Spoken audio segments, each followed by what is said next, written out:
हमजा शहबाज और परवेज इलाही में से कौन बनेगा वजीर आला पंजाब, फैसला आज होगा। दोनों तरफ से कामयाबी की पेशगी दावे भी किए जा रहे हैं। पंजाब असम्बली का इजलास आज तलब किया गया। पंजाब असम्बली में मेहमानों का दाखिला बंद होगा। मीडिया प्रेस गैलरी से कवरेज करेगा। मोबाइल फोन ले जाने की इजाजत भी नहीं होगी। पंजाब असम्बली में PTI के नौमुंतखब 15, मुस्लिम लीग नून के 3 और 1 आजाद रुकन ने हलफ उठा लिया जो वोटिंग में हिस्सा लेंगे।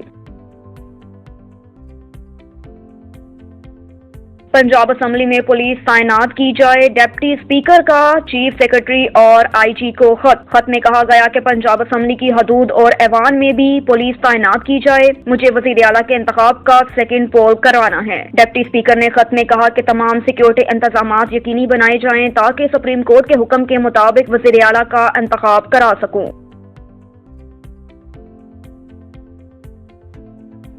आसिफ जरदारी का नवाज शरीफ से टेलीफोनिक राब्ता, परवेज इलाही को मुश्तरका उम्मीदवार बनाने पर बातचीत। जराये का कहना है कि आसिफ जरदारी ने मियां नवाज शरीफ से मौजूदा सियासी सूरत हाल पर तबादला ख्याल किया। आसिफ जरदारी ने मियां नवाज शरीफ से परवेज इलाही को पंजाब की वज़रत आला का मुश्तरका उम्मीदवार बनाने के हवाले से गुफ्तगू की। तो दूसरी जानिब बादशाह वफाकी वजीर दाखिला राना सनाउल्लाह ने कहा कि ऐसी कोई बात नहीं हुई कि परवेज इलाही नून लीग और काफ लीग के मुश्तरका उम्मीदवार हों। नून लीग और इत्तेहादी जमातों की उम्मीदवार सिर्फ हमजा शहबाज हैं।